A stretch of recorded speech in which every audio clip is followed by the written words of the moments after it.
So welcome, welcome, welcome. Thank you so much for taking time out of your day today to spend with me. And hopefully I'm going to be able to bring you some good information about dementia, paranoia, and hallucinations as they pertain to a dementia diagnosis. I've done this training in the past, but I think it's worth revisiting as there's a lot of information that I'm going to give you today. And at the end, there's going to be some resources available. So if you need a pen and paper handy, later on, I'll have some slides up for you to take some numbers down. And feel free to ask any questions as I go through this information. If I go too fast, if I go too slow, please let me know. And you can either just unmute or type your questions in the chat or your comments in the chat, and we can get to those in the end. With that being said, if you haven't yet done so, please put your email address in the chat. This is a way that I can connect with you and send you a post survey. It's only a few questions long and it is optional, but it is an opportunity for you to share your feedback about the information and also give me some direction for some future trainings. If you have a topic you want me to discuss, or if there's a topic I have gone over, but you'd like me to do a deeper dive, I'm more than happy to do that as well. So please get those email addresses in the chat so I can send you that survey and I can get your feedback, the good, the bad, and the ugly. And I appreciate that very much. So let's go ahead and dig into it today. The agenda is we're going to define some terms. So we're going to define dementia. We're going to talk about what are hallucinations, what is delusions, what are delusions, and what is paranoia. And then we're going to talk about a few possible causes for delusions and hallucinations.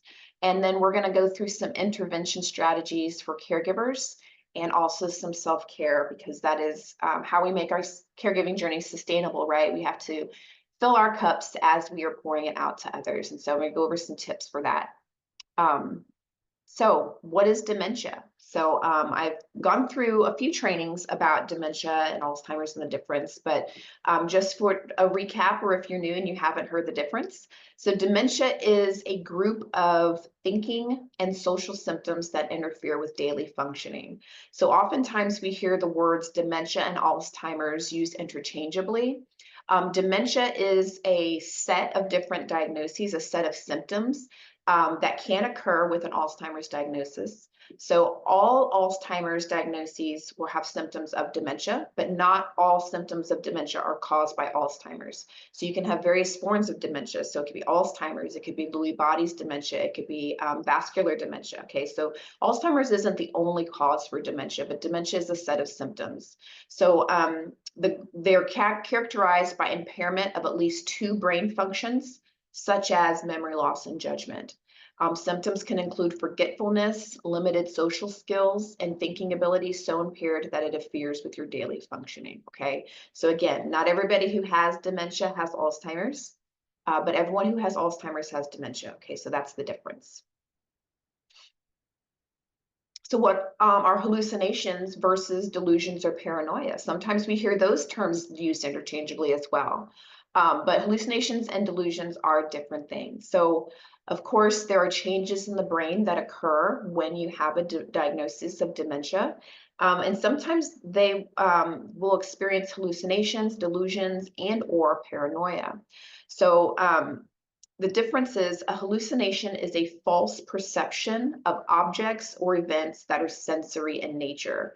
So what that means is an individual living with dementia, when they have hallucinations, they are going to see, hear, smell, or even taste or feel something that isn't real.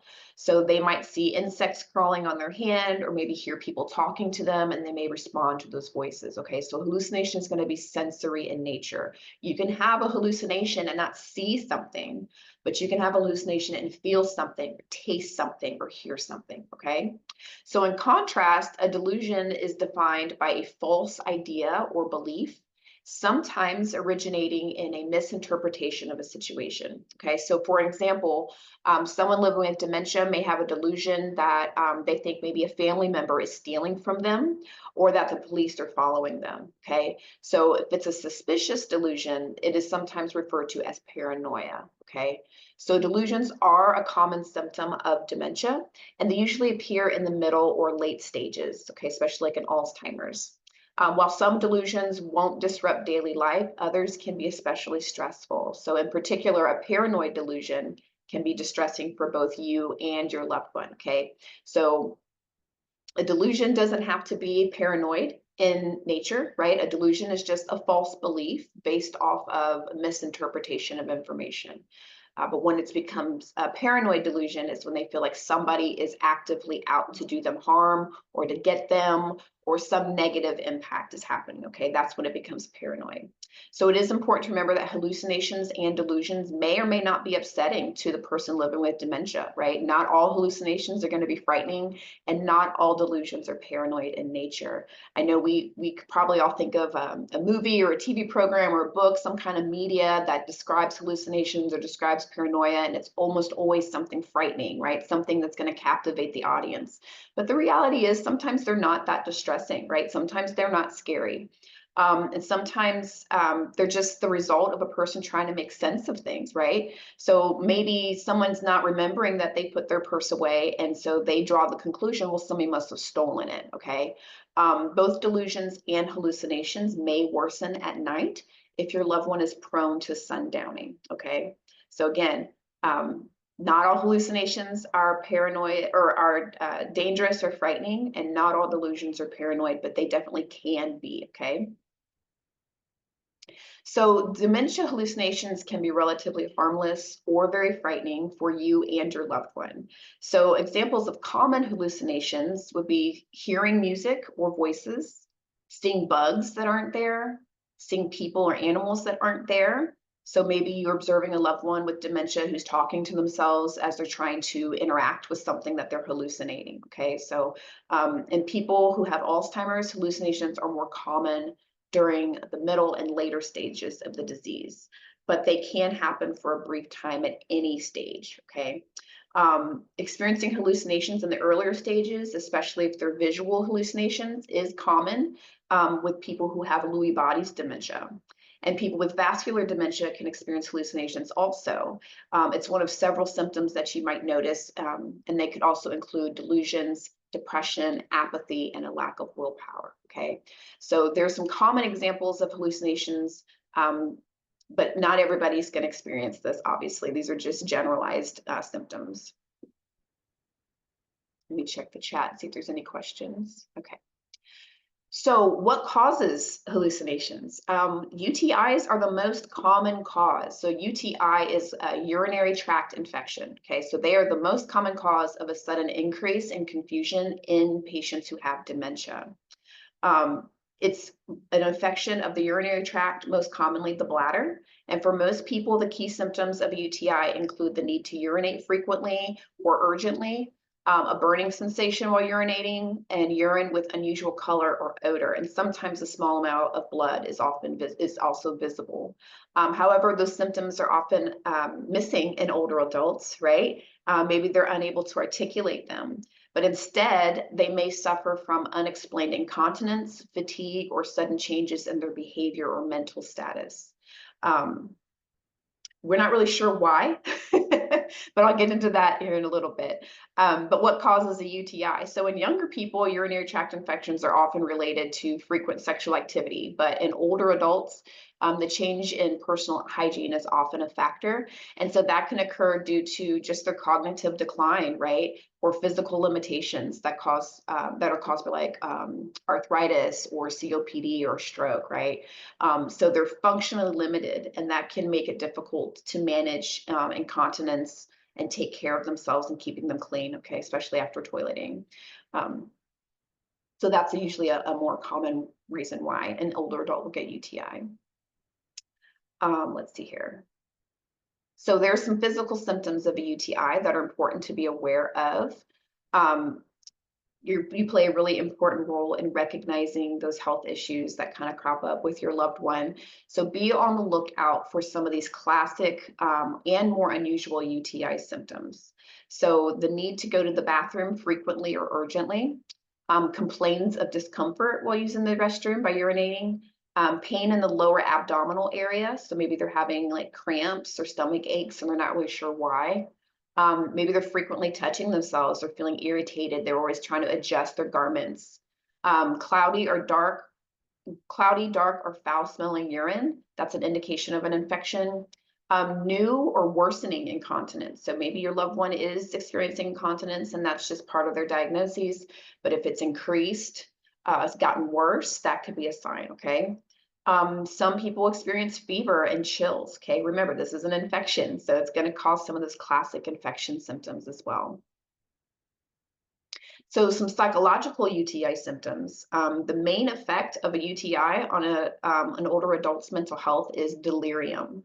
So the U.S. Library of Medicine defines delirium as a mental state in which a person is confused, disoriented, and unable to think or remember clearly. Okay, so remember, this isn't really going to show up. If you're a younger person and you have a UTI, you're not going to experience some of these psychological symptoms. So if you notice these sudden changes in your loved one, it may indicate an infection, okay? These are some symptoms of delirium that are commonly seen in older adults with UTIs. However, they might not all be present and they may fluctuate over time, okay? So any sudden change in a mental status, okay? So mom goes to bed, fine, she wakes up and her mental status has changed suddenly. That could be an indication that there's a UTI going on. Confusion, memory loss. Of course, this is going to be different, right, than what you see on a day-to-day basis. Obviously, if someone's living with dementia, they're going to experience confusion and memory loss, but we're looking for a shift and an increase in these symptoms, okay? Trouble concentrating, lethargy, which is just feeling tired, bogged down, not really motivated. Hallucinations and delusions, restlessness or agitation, they're having a hard time sitting still and being restful. Violent behavior or yelling. So that's a psychological symptom that can be kind of jarring. Changing levels of consciousness. So that could be like maybe you're having a hard time waking them up. That would be considered a medical emergency. Okay, so if your loved one is, maybe they're falling asleep, they're passing out, whatever, and you're having a hard time waking them, you definitely need to call 911 in that time. And keep in mind, it can be difficult to notice a UTI mental symptoms if your loved one is living with a form of dementia, right? Or if they have existing mental health issues, because there's a lot of overlap. But the Cleveland Clinic points out that confusion alone does not necessarily indicate the presence of a UTI, but medical attention is still necessary because it could indicate new or worsening health issues, okay? And I know UTIs are very common, and most of them can be treated without medical intervention. But if you're noticing things like, them having a hard time waking up, or they're really distressed, right? They're seeing a lot of things or hearing a lot of things that's very distressing to them, it's not a bad idea to contact their medical professional or contact a doctor. All right, so now we're going to shift into delusions. So delusions tend to affect multiple aspects of your loved one's behavior across a variety of situations. So paranoia or suspicious delusions are particularly distressing, obviously, for obvious reasons. They are pervasive false beliefs, and they typically cause people living with dementia to believe that they're being followed, they're being imprisoned, stolen from, neglected, wronged or victimized, often by the person closest to them, which is, guess what, probably going to be you, right? So you can see here, this can be very distressing if you're trying to take care of a loved one and they believe maybe something has happened that's going to impact them negatively and that you're the cause. That can be very difficult to try and navigate that scenario. So delusions tend to, excuse me, I lost my notes here.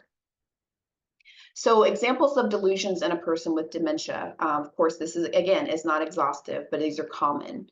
The belief that an imposter has replaced their relative. Okay, so this is known as Capgras syndrome. So maybe you walk into a space with your loved one and they don't believe that you are who you say you are, that you're an imposter. That's a delusion, right? That's Capgras syndrome. Fear that their home is being monitored or invaded by intruders. Okay, so again, you can see how that'd be very disorienting and very fear-inducing for somebody. Suspicion that someone stole their valuables. Maybe they're insisting that their spouse is cheating on them. Maybe they have a firm belief that they're younger than they are. And maybe they have a feeling that they need to go home when they are already home, okay? So these are usually going to result because of that cognitive impairment, right? So when your loved one's trying to make sense of a situation, but their confusion and their memory problems makes it impossible. So they end up filling a hole in that faulty memory with a delusion that makes sense to them. So for example, if your loved one can't find their purse, they might conclude that it's because someone stole it. And that's what we call confabulation. And we're going to talk about that next. So what is confabulation? So that is a neurodegenerative process that's caused, the neurodegenerative processes that cause dementia will have a pronounced effect on your loved one's behavior, their emotions, and their ability to think rationally. So even as the brain occurs damage, it's still struggling to make sense of the information and the stimuli that it receives, right? And so that's the way that they work around those lapses in memory and cognitive ability. So if they are getting information, right? They're seeing things, they're hearing things, they're smelling things. They're having a difficult time because there is that damage in the brain, right? And so their minds are still trying to make sense of that. And so it's going to kind of pull from different things to try to make what they're experiencing make sense. Okay, so it's trying to fill in those gaps. So many dementia patients rely on confabulation to fill in those gaps, especially when they're compensating for memory loss in the early stages of the disease.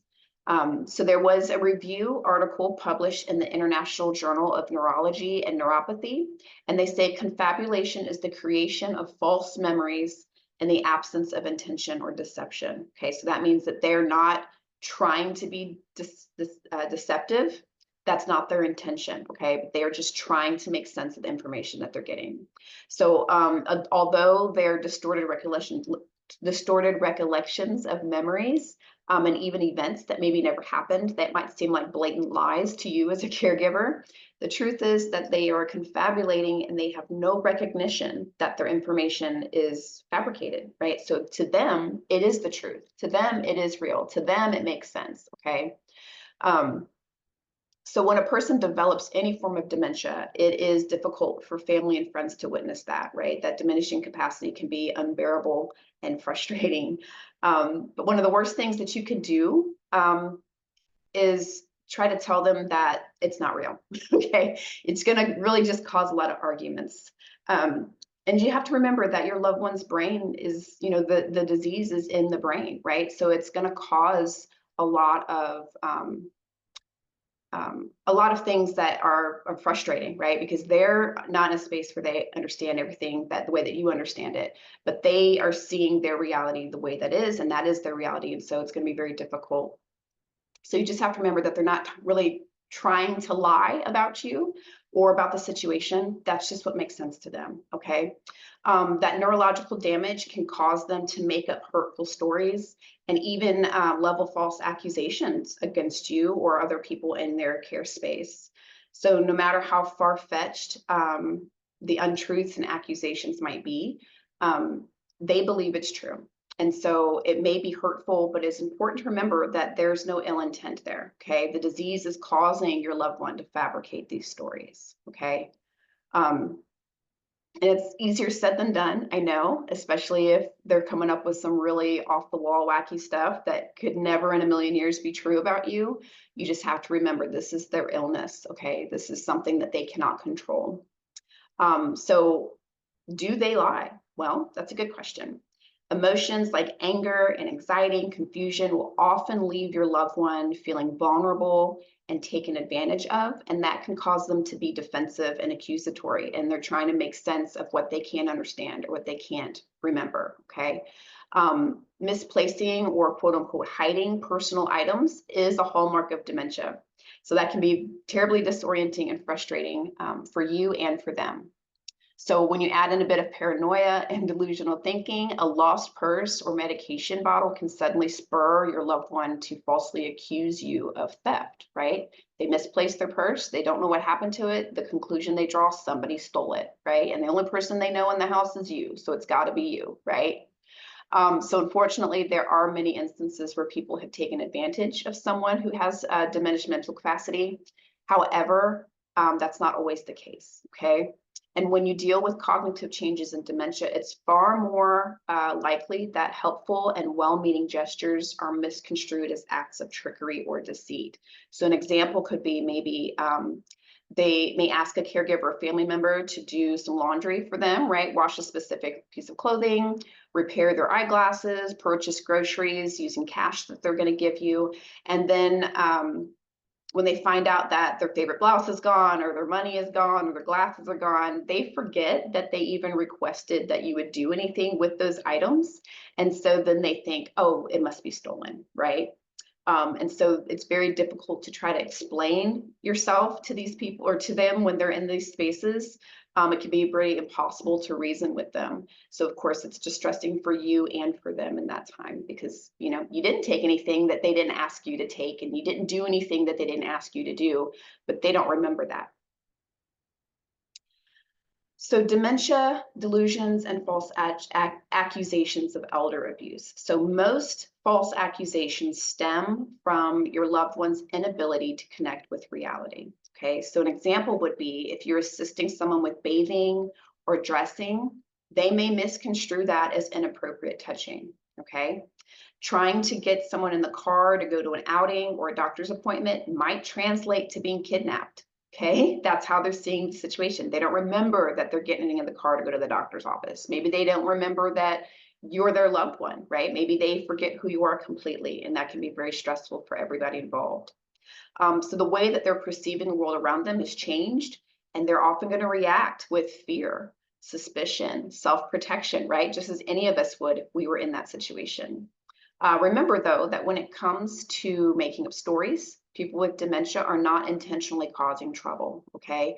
Unless an elderly loved one has a history of compulsive lying or malingering, it's likely that their fabricated stories are purely a product of their cognitive decline, okay? Again, remember, they're trying to make sense of things with gaps in their cognitive capacity, okay? Let's see here. Dementia caregivers must remember that outrageous things that your loved one says or does, that's the disease talking, okay? It's not their old selves. So it's very important that we try to distance ourselves from taking that personally, okay? Even if it is directed directly at you, okay? So it takes practice. Try your best to keep a sense of humor during these times. So maybe your dad is livid and screaming about you stealing his dentures, but if you think about it, the concept of stealing someone's teeth is kind of funny. And so there's some truth to laughter being the best medicine. Of course, you don't want to laugh in someone's face, right? But that could be a way that you cope afterwards, right? After you've got them settled and stuff, you can just kind of think about like, yeah, that is kind of silly that they would think I would steal somebody's teeth, okay? So keep in mind that these accusations are often transient, and they're eventually going to kind of forget the incident that initially reacted to, that they caused that reaction. So it's hard for you to forget, right? It's hard for you to forget that you were just accused of stealing or lying or kidnapping or hurting somebody that you care about.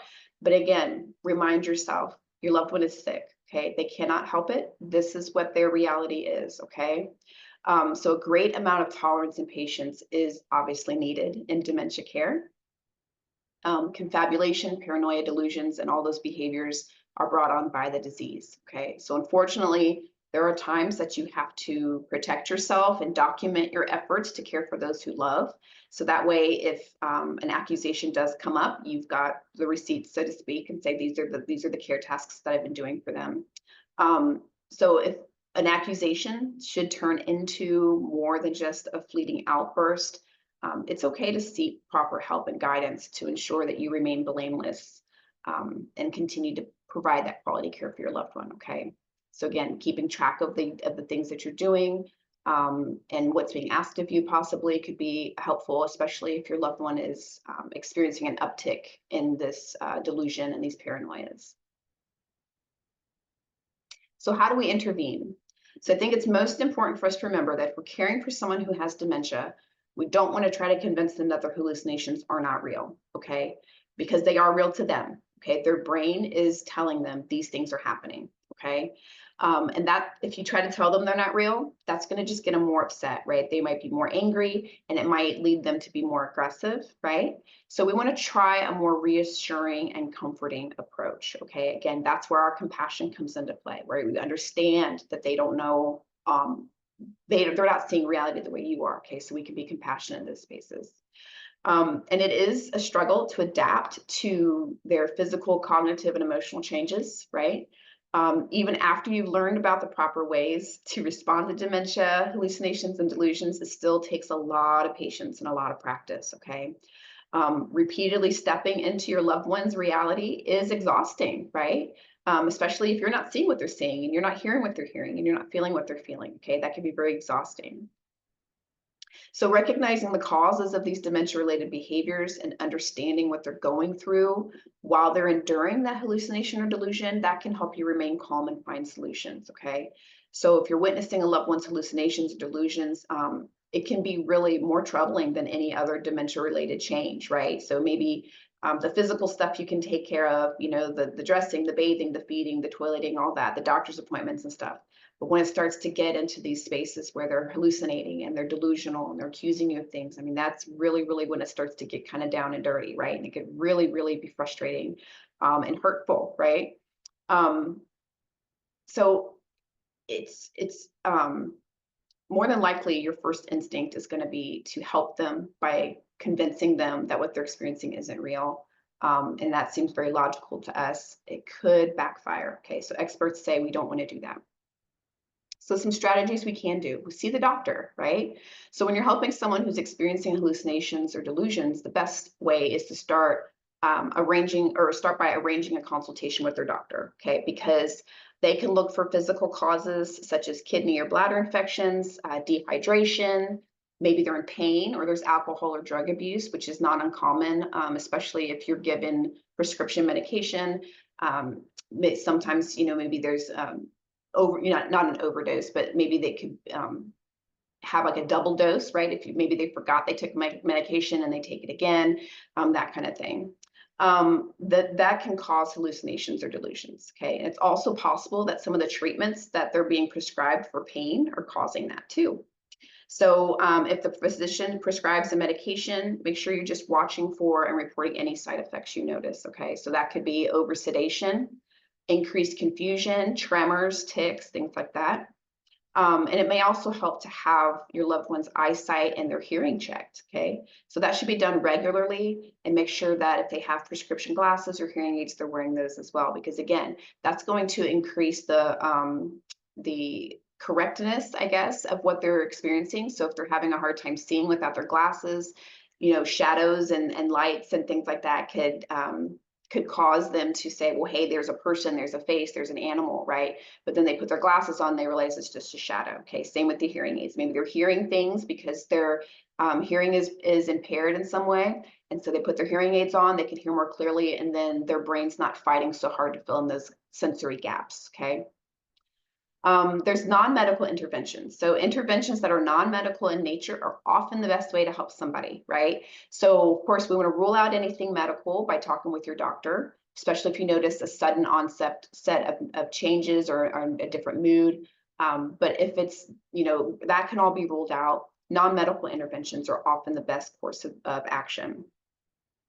So assess the situation and determine whether or not the symptom is a problem for you or for the one you're taking care of, okay? So that's just saying, is this hallucination or delusion upsetting your loved one, right? Maybe they're seeing a cat, or maybe they're seeing a little kid and they're actually happy about it, right? Or maybe they're hearing music and they're enjoying it, okay? So if it's not causing them any distress, it's not causing them any problems, the best bet is to just let them have the delusion, right? Let them have the hallucination. You don't need to argue with them. Is it leading your loved one to do something dangerous, right? Does the sight of an unfamiliar face cause them to become frightened, okay? So if it is bothering them, react calmly and quickly with reassuring words and comforting touch, okay? Just to kind of distract them. Next, you can assess the situation. So again, how are they responding to the hallucinations or the delusions? If it's not causing a problem for them, it's typically just best to ignore it. And it's also important, again, to avoid arguing with a person about what they hear, see, or believe. Okay, it's a natural reaction to try and correct them, but unless it's a dangerous behavior or it's upsetting to them, you just probably don't even need to intervene. Okay, again, you just realize this is dementia. This is what happens, and it's not hurting anybody right now. Offer reassurance. Okay, so reassuring them with kind words and gentle touch. So maybe you say things like, don't worry, I'm here, I'll protect you, I'll take care of you, right? I know you're worried. Maybe ask them if they want you to hold their hand for them or walk with them. Gentle patting could turn their attention towards you and reduce the symptom if they're being frightened or frustrated. And also look for reasons or feelings behind the hallucination or the delusion, right? Try to find out what it means to them. So, for example, you might want to respond with, I know you're worried, or I know this is frightening for you, okay? Um, Use a distraction or a redirection. So redirection is another strategy that you can use as a caregiver. But of course, it may not work for every patient or for every false belief. But if your loved one is experiencing a mild delusion, maybe offer a favorite snack or an activity, right? That might be enough to just shift their attention, okay? Maybe you can suggest that they come with you on a walk or sit next to you in another room, okay? Frightening hallucinations and delusions will often subside if the area is well lit or there's other people present. Okay, again, if they're in a dark room, if the curtains are closed, if the light is low, their sensory input, right, what they're seeing is going to be, you know, diminished in some way. And so that's going to cause the brain to try to fill in the gaps, right? And so it's going to start saying, hey, we're seeing all these things over here, but it's really just, a chair, right, in the shadows, but it looks like a person, okay? So bringing them into a space where it's brighter can be often helpful. Respond honestly, okay? So keep in mind that your loved one may sometimes ask you about the hallucination or the delusion, right? So maybe they'll say, do you see him or do you see that? You might want to answer with, I know that you see something, but I don't see it, okay? So this way you're not denying that the person sees something or hears something, but you avoid getting involved in an argument. And it also helps to normalize their experience, okay? And of course, you know your loved one better, so you would know if this was an appropriate intervention or not for them. Again, modifying that environment, so removing triggers. So that could be, or even removing them from a triggering environment. Okay, so that could possibly reduce hallucinations. So triggers could include lighting that casts shadows, sounds that could be misinterpreted, such as the TV, or mirrors that might cause them to think that they're seeing a stranger instead of their own reflection. Okay, so if a person looks at the kitchen curtains and sees a face, you might be able to remove or change or close those curtains, turn on more lights to reduce shadows. That can look frightening. And if they have delusions about people stealing from them, maybe have some duplicates of those items on hand so you can provide them with a replacement. So if they say, someone stole my glasses, okay, maybe they just lost their glasses, maybe they misplaced them, but guess what? You got an extra pair and you can just say, oh, here they are, right? Somebody stole my remote. Well, maybe remote's a bad idea because I'm always losing mine. They don't give you replacements of that, but you kind of get the gist, right? And then next, medications. So obviously non-drug interventions are often effective, but medications can be helpful in some cases.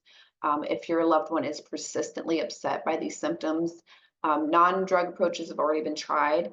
You might want to go ahead and ask your doctor to evaluate them and determine if there are medications that they can take or that they need, or even adjusted to reduce hallucinations or delusions. Of course, if your loved one has a history of a serious mental illness, such as schizophrenia, hallucinations or delusions may be related to that illness, okay? So it's important to work closely with their doctor and help determine the appropriate course of action, okay? Next, do nothing. Sometimes that's okay, right? So realize that some hallucinations, such as seeing children or hearing music, that might be comforting to your loved one. And if they're reassured by what they're experiencing, you shouldn't feel compelled to stop it, okay? Even if you know it's not real, again, it's real to them. And if it's not harming them and if it's not putting them in danger, it's okay to just not do anything about it. Next, don't take delusions personally, right? So they can be frightening for the loved one that you're caring for, but they can also be very hurtful, right? Especially if you're the target. So recognize that your loved one is living in a world that doesn't make sense to them and that they're probably scared, Okay, so again, that's where your compassion plays a huge role in how you can handle some of these episodes. Next, support them, reassure them, and let them and avoid asking questions that might cause more confusion. Okay, so if they're looking for an item, just say, "I'll help you find it." Okay, and just also keep in mind that these are not going to be permanent. Okay, so you might just have to employ some of these intervention strategies temporarily until they are distracted or the delusion or hallucination goes away. Okay, you don't have to solve every problem. Next, avoid offering explanations. Okay, so trying to convince your loved one that their delusions aren't real is likely going to lead to agitation. So instead, take the opportunity to make them feel loved and reassured that you are there to support them. Okay, again, a gentle approach is often going to be the most effective. So self-care, okay, this is not easy. This is scary. This is frightening. This can often be heartbreaking, okay?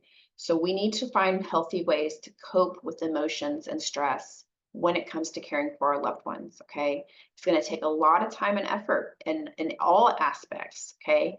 And it's going to be incredibly more difficult when your loved one is angry with you or hurts your feelings or forgets who you are, right? And sometimes you might feel discouraged or sad or lonely or frustrated or confused or even angry. Okay. And those are normal feelings. They're part of who we are as human beings. We can't control those feelings. So here's some things that you can say to yourself that maybe will make you feel better. So again, I love positive affirmations. I love mantras. So here's just some examples. And of course, you can come up with your own. Just remind yourself you're doing the best that you can, right? You stepped up, Someone you're had there. someone had a question for you, Miss Jenny. Pardon? Someone had a question for you. Oh, I see. Okay. Would it be better for the person to see their primary doctor or a psychiatrist? I would always start with the primary doctor and then see if they can give you a referral to a psychiatrist. Now, if you already have a psychiatrist that you're already seeing and you already have established that relationship with them, then yes, of course, touch base with them. But if you want to rule out anything like a UTI or anything like that, but then a psychiatrist may be a referral that your primary doctor gives out. Okay. Great question. Thank you. Next, what I'm doing would be hard for anyone, right? I don't know anybody who's ever been in a caregiving situation with a loved one who has a dementia diagnosis that has just skated through it unscathed. Okay. This is really difficult for anybody who's doing that job. Remind yourself that you're not perfect and that's okay, right? Perfection is a myth. Perfection is unattainable. So it's okay if you don't meet up to those perfectionist standards because nobody's going to. You can't control some things that happen, right? Especially with this ride we're on, right? There's very little control over how our loved ones are going to perceive the world around them, okay, if at all. So it's okay that you're not in control, okay? And sometimes I just need to do what works for right now. I think that's a really good one too, because I think sometimes we have a playbook and we think this is the way it's going to go, A, B, and C. These are the steps I'm going to take. And sometimes that's just not possible, right? Sometimes we have to think on our feet. We have to be creative. We have to be adaptable. And so it's okay to do what works for right now. Okay. Enjoy moments when you can be together and in peace, right? Just reminding yourself that these are not forever experiences. These are passing. Okay. And then the last one, I'll try to get help from a counselor if caregiving becomes too much for me. Okay, that's very important because this is hard. It's hard physically, it's hard emotionally, it's hard psychologically, it's hard financially, right? It's all those points. And doing it on your own, while it's not impossible, it can be a lot more difficult to try and do this all on your own. So getting professional help, mental health professionals and social workers, they can help you deal with a lot of these stresses that you're feeling. They can help you understand those feelings, such as anger and sadness or feeling out of control. And they can also help you make plans for unexpected or sudden events, okay? Of course, mental health professionals do charge by the hour. Medicaid and Medicare, sometimes private health insurance plans might cover some of the costs of mental health.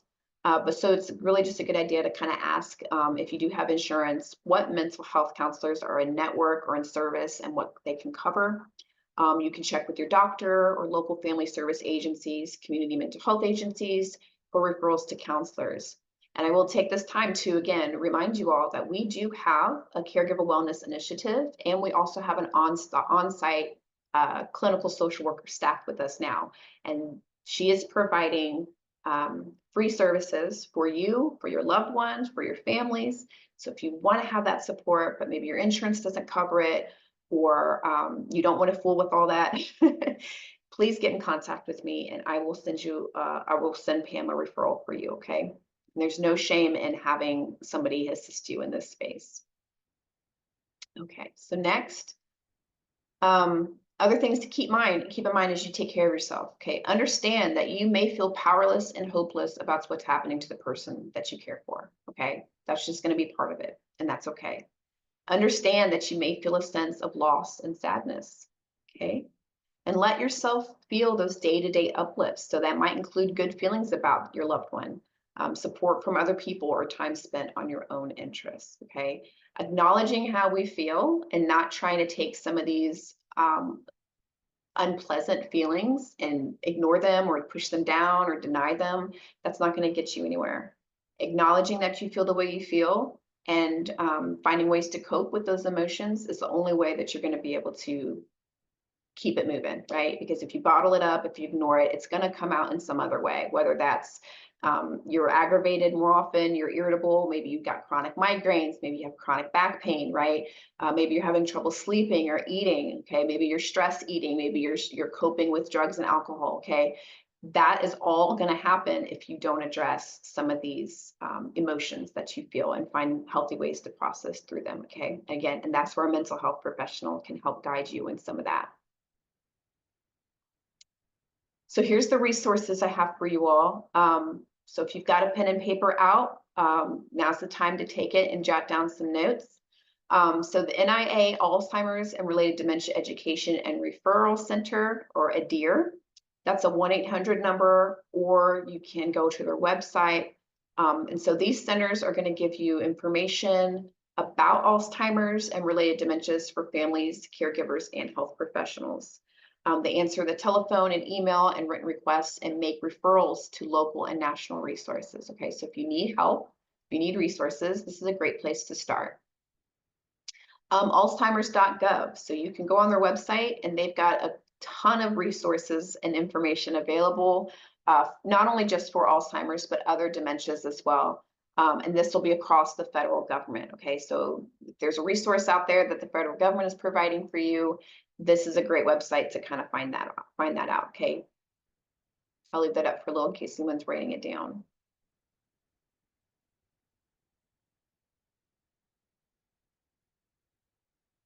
All right, next, Family Caregiver Alliance is a great resource, whether you're taking care of a loved one with dementia or other chronic illness or disability.